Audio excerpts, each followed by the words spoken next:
Hey guys and gals, it's another episode here with No Name Trapper. So, had a very solid question asked. What length do you run on your earth anchors for staking in the ground, right?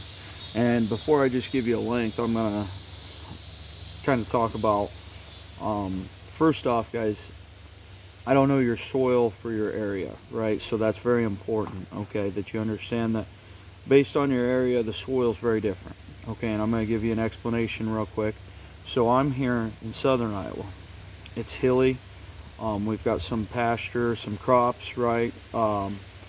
North of me, in northern Iowa, it gets flatter and there's more black soil and less clay and rock. Then you get to me, it gets a little more clay and rock and some black soil as well. Okay. Then you head on down south of me into Missouri, and it gets even more clay and rock. Okay, where some of my systems and may not work for that area. So it's very important when you select an earth anchor or some whatever kind you're going to use that you think about your soil and that you test it before you run it on a long, on a long line. Like, don't go buy 300 or something if you haven't tried it. Okay. I'm at the point where I've tested my soil even in the north and south of me a little, so I'm aware of what works for my area. So first off, there's two systems I have available, and I always keep to where I can run two systems. I run Pogos. These aren't built yet. I just order them in a bag of 100, and they come in with a J hook in them. Okay. And I've got 2 or 3 drivers for these, okay, to drive them in the ground. And so what I'll do, and these are the 2-inch. I tried the 1.5 inch. It didn't work for my area for the length that I was making them and want to make them. And so 2-inch works for me. All right, so Pogos work really well for me.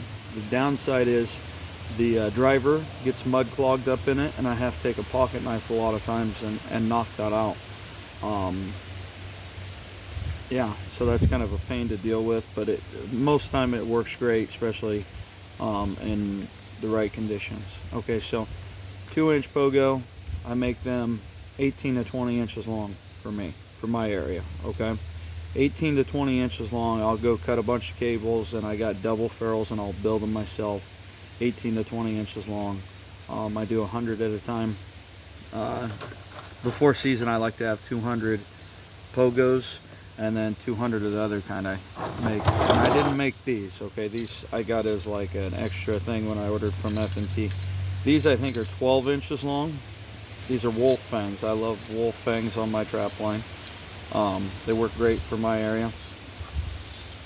Here's a wolf fang, okay? I've got 2 or 3 drivers for these, 1 for each truck, and then a spare as well. I think I got 3, yeah. Anyways, these are 12 inches. This is not what I like. It works, but I prefer 18 to 20 inches for my area as well. Okay, so when I build them, I do the same thing. I have multiple bags down in the basement, and I build them 100 at a time at about 18 to 20 inches. That's made.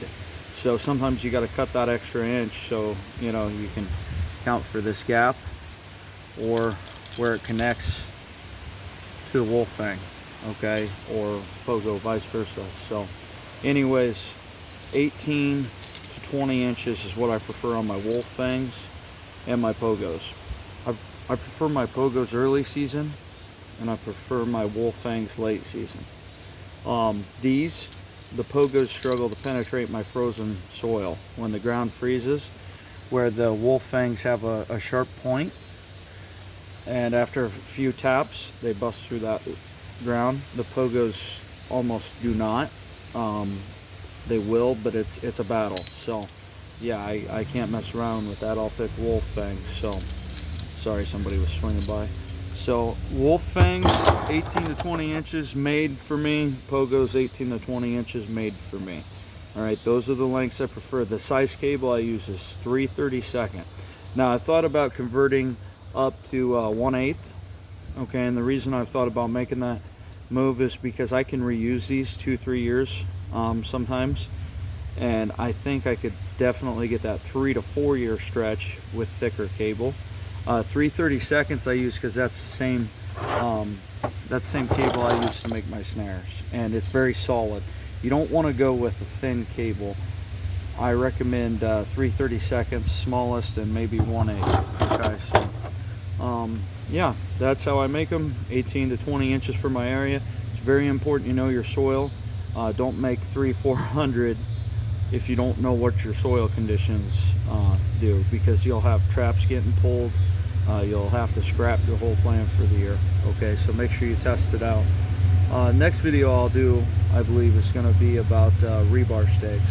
Okay, so yep, that's it for this one today, guys.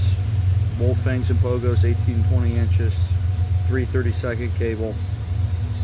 I make my own. I buy in bulk and I build by the hundreds. So, all right, guys. Appreciate you watching. Hit that thumbs up, subscribe, and we'll see you on the next one. Tight chains.